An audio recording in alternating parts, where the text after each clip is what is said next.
Glória a Deus, aleluia. Bom, saudar a igreja, com a paz do Senhor. Amém. Antes de começar, eu quero agradecer primeiramente a Deus pela oportunidade de estar aqui.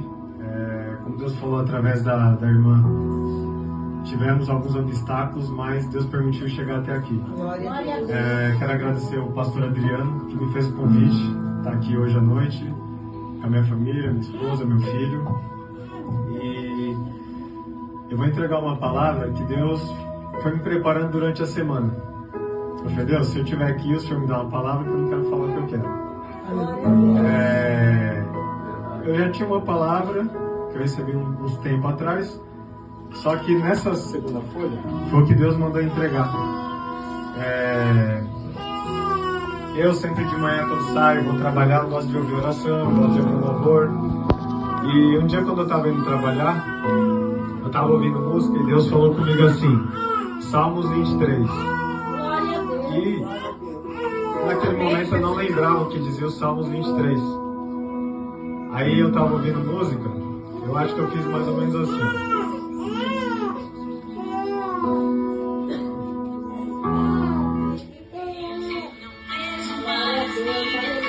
Aí eu falei de novo. Salmos 23. Aí eu aumentei o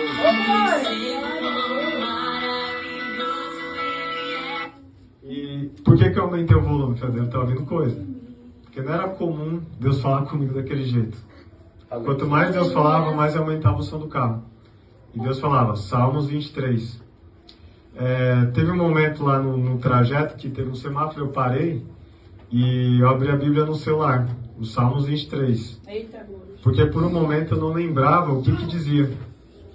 Glória a Deus, aleluia. E eu precisei abrir na palavra para falar, o que será que tem esse Salmos 23? Porque Deus insistiu. Quanto mais aumentava o volume, mais Deus falava. Eita, glórias. E quando eu abri, eu li o seguinte, o Senhor é o meu pastor. É forte. Eu não sei se na Bíblia de vocês aí tem uma vírgula ou tem um ponto e vírgula. Mas eu costumava ler assim, o Senhor é meu pastor e nada me faltará. Até no trajeto, às vezes eu postava assim, nada faltará, nada faltará. Só que quando eu li assim, o Senhor é meu pastor.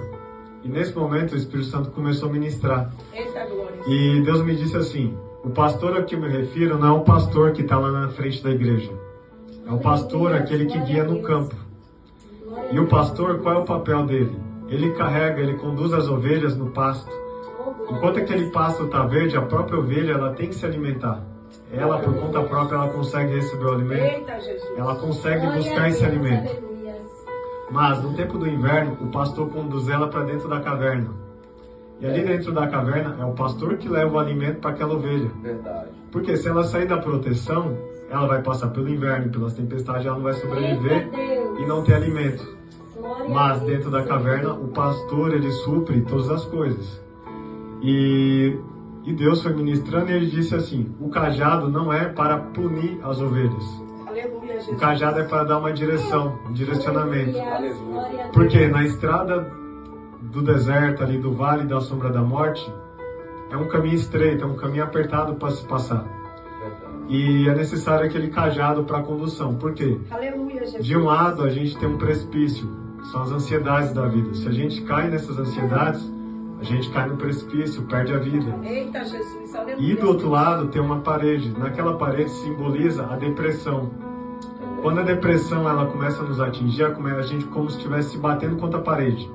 Vai se batendo, vai se batendo, vai se batendo, até que a gente perde o nosso equilíbrio e também acaba perdendo a vida. Verdade. Então o nosso pastor ele nos guia com esse cajado para nos proteger. E depois disso o Espírito Santo já não falou mais, só que eu fui pesquisar. Fui no celular, entrei no Google, falar o que o pastor faz. Aí eu vou ler o que o pastor faz. Ele cuida, ele alimenta, ele protege o rebanho, assegurando a saúde e o bem-estar de cada ovelha. Aleluia. E uma coisa que me chamou a atenção, quando eu estava lendo, o Espírito Santo me chamou a atenção porque o pastor, ele conhece cada ovelha, independente do tamanho do rebanho. Ele conhece detalhes, ele conhece como ela anda, como ela come, tudo que ela faz. E através disso, o pastor ele consegue gerenciar esse pastoreio. E ele também garante a segurança contra predadores para manter o quê? O grupo unido. Eu vou ler para vocês uma passagem de João, Aleluia. capítulo 10, Glória a versículo do Deus. 2 até o 4. Aleluias. Olha, João 10, versículo 2, diz assim: aquele que entra pela porta é o pastor das ovelhas. Glória a Deus. O porteiro abre-lhe a porta e as ovelhas ouvem a sua voz. E ele as chama, suas ovelhas, pelo nome e as leva para fora.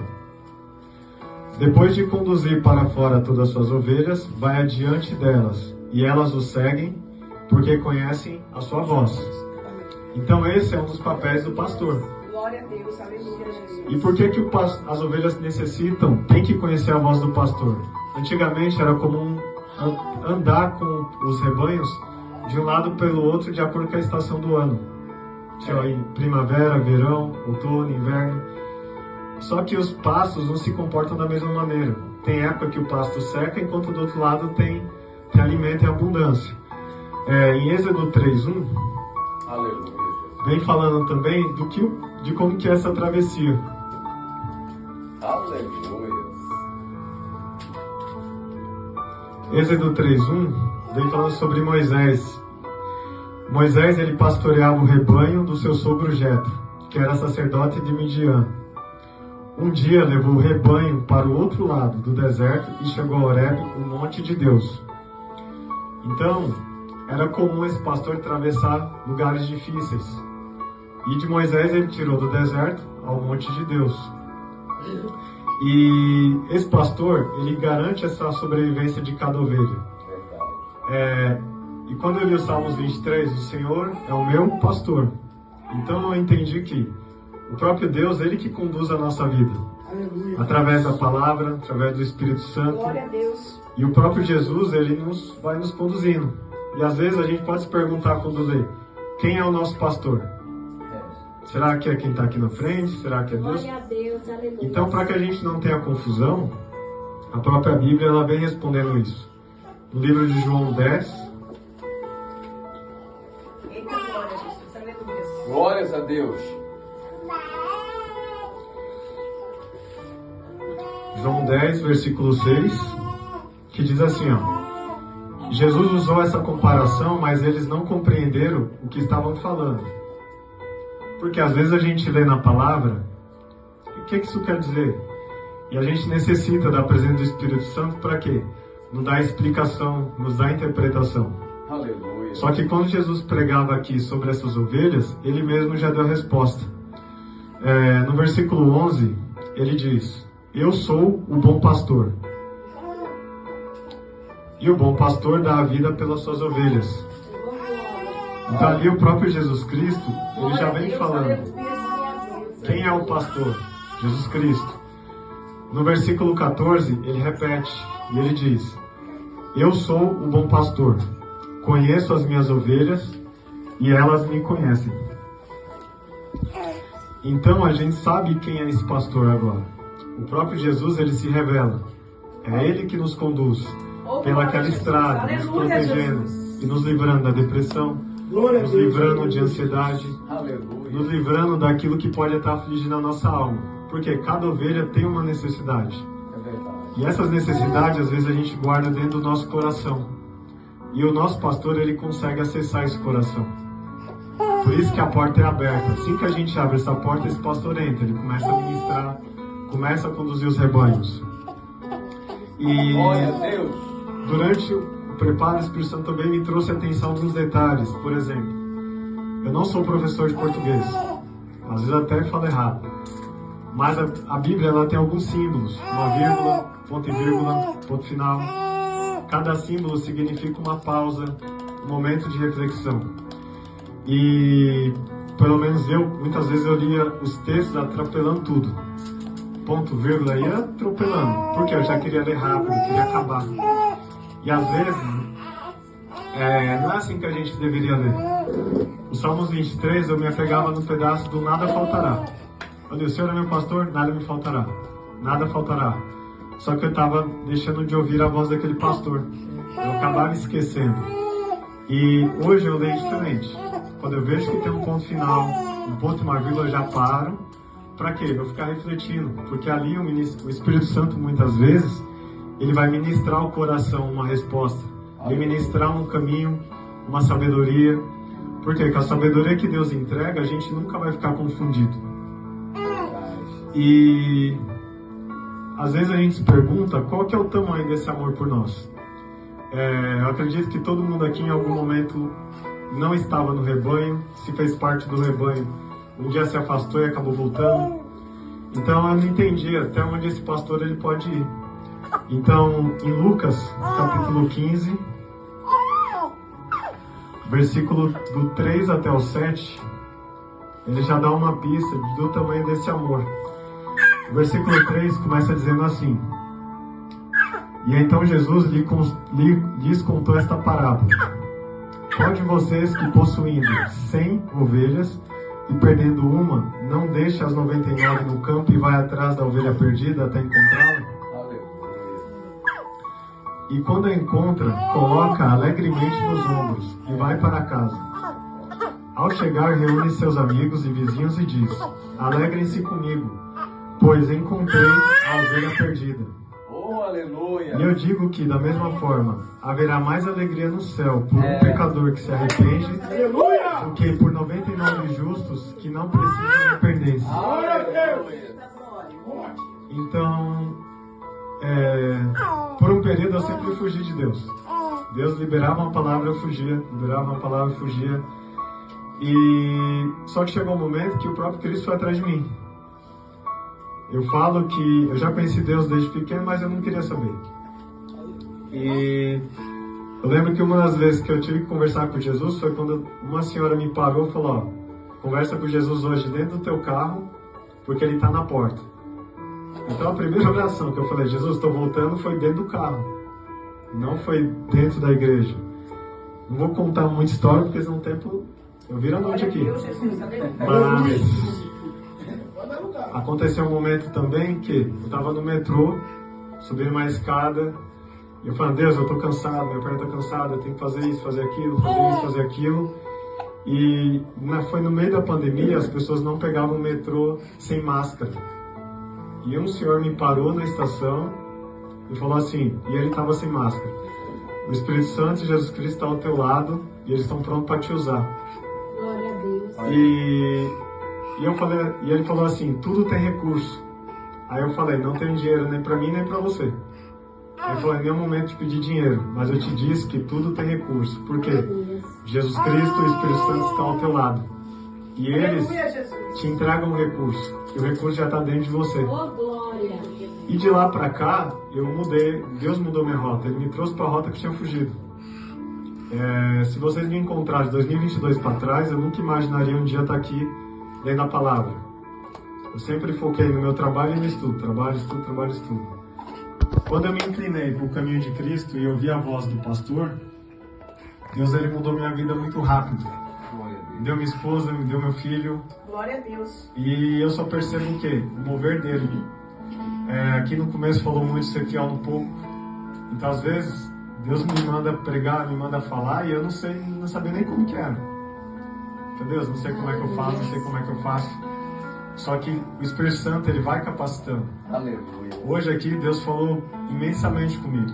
Glória. Eu vim para trazer uma palavra, mas eu estou levando uma palavra. Glória a Deus. E eu acredito que cada um aqui também vai levar uma palavra. Glórias a Deus. Porque Deus tem falado conosco desde o momento que começou o primeiro louvor. Aleluia. Da hora que eu coloquei o pé ali, procurando endereço, e voltei, retornei para cá, o Espírito de Deus já se fazia presente. Oh, glória. Aleluia. E o Espírito de Deus, ele fala com cada um de uma forma. Por isso que a gente ouviu sobre Jó, ouviu sobre José, a gente ouviu sobre o pastor. Por quê? Cada um precisa de uma resposta e o pastor está entregando no coração de cada um de vocês. Glória a Deus. E às vezes a vida, o que ela faz com a gente? Ela traz ansiedade, traz preocupações, às vezes pela saúde, às vezes na família, às vezes no trabalho, às vezes numa conta. Às vezes a gente, Deus quer me usar, mas como é que Ele vai me usar? Por que Deus está me colocando nesse lugar? E isso, a gente não pode permitir que essas coisas nos afastem da voz de Cristo. Glória a Deus. Em João 10,15, a palavra vem dizendo o seguinte: Aleluia, Jesus. Glória a Deus, Senhor Jesus. Em João 10,15 vem dizendo assim: assim como o Pai me conhece, eu conheço o Pai, e dou a minha vida pelas ovelhas. E por que que Cristo ele fala isso? Porque para a gente estar aqui, a gente dependeu do sacrifício de Cristo. Aleluia. Se o sangue dele não derrama, a gente não consegue ficar, a gente não consegue ser salvo, a gente não consegue ser resgatado pelo Pai. A gente depende do nosso pastor, o Senhor Jesus Cristo. E no versículo 15, o que vem dizendo? Que a gente precisa se aproximar do nosso pastor. Como? Através da leitura da palavra. Hoje eu digo, respeitem o ponto, a vírgula e o ponto final. Porque às vezes é nesse momento que o Espírito Santo vai conversar com cada um. No nosso momento de oração particular, dentro do rebanho, quando a gente está aqui reunido, para que a gente comece a reconhecer a voz de Cristo, a voz de Deus e a voz do Espírito Santo, que está aqui como nosso Consolador. Porque vai se cumprir o que está no versículo 15, que diz, versículo 5, mas nunca seguirão um estranho, na verdade fugirão dele, porque não reconhecem a voz de estranhos. Às vezes, no mundo existem muitas vozes. O próprio inimigo, às vezes, pode tentar se passar por anjo de luz, oferecendo coisas e momentos, situações que podem nos confundir. E quando a gente se aproxima da voz do pastor, a gente nunca vai ser enganado, a gente nunca vai ser seduzido por voz estranha, porque nós não reconhecemos. A gente só escuta a voz do nosso pastor. Aleluia. Todos vocês têm pai e mãe, então, por exemplo, se é nosso pai e nossa mãe nos gritar no meio de uma feira, a gente sabe que a gente está sendo chamado. Pode ser a feira inteira chamando nosso nome, a gente não vai ouvir. Mas se nosso pai e nossa mãe nos chamar, a gente vai. Oh, glória. Se eu chamar o Benício aqui, ele olha. Se alguém estranho chamar, ele não vai olhar, porque ele não reconhece a voz. Verdade. Então todos nós precisamos desenvolver essa amizade, essa afinidade com a voz do pastor. Permite o quê? Deixar o Espírito Santo e o próprio Senhor nos ajudar a resgatar ovelhas que estão lá fora. No livro de João 10,16 diz assim: tenho outras ovelhas que não são deste aprisco. É necessário que eu as conduza também. Elas ouvirão a minha voz, e haverá um só rebanho e um só pastor. Aleluia. Então, existem ovelhas que estão lá fora hoje, que Cristo vai trazer. Cristo vai colocar dentro dos rebanhos. Hoje parece que os rebanhos estão espalhados. Tem uma igreja aqui, uma igreja na Bahia, no Rio, Minas, mas nós somos todos apenas um rebanho. E essas cadeiras vazias já vai estar preenchidas. Glória a Porque Deus. Aleluia. essas ovelhas virão para esse aprisco, vão fazer parte desse rebanho. Aleluia, Jesus. E Cristo ele vai preencher essas cadeiras para que haja o quê? Adoração ao Pai, adoração a Deus. E nós como rebanhos, a gente precisamos estar unidos com quem? Com Cristo. Porque esse pastor, o nosso Pai, o Espírito Santo, eles vão cuidar de cada um com zelo. Às vezes a gente sai daqui e fala, e na segunda-feira o que vai acontecer? E na terça o que vai ser? Não se preocupe, porque Cristo vai suprir tudo. O nosso Pai diz que irá suprir todas as ansiedades. Glória a Deus. Então a gente pode sair daqui seguro, porque o nosso pastor está nos conduzindo. Nenhuma ansiedade, nenhuma depressão, nada Aleluia, Jesus. vai nos tirar do caminho da salvação. Glória a Deus, Senhor E Jesus. quando eu preparava essa primeira mensagem, Cristo falou comigo a seguinte palavra: Sardes. Eu não entendi o que era Sardes. E quando eu comecei a pesquisar, uma das coisas que eu encontrei foi: Sardes, ela era uma cidade antiga na Lídia, que hoje é na região da Turquia. E lá era uma cidade muito rica, era uma cidade importante. Só que a igreja lá naquela época foi marcada pelo quê? Um declínio espiritual, uma certa negligência.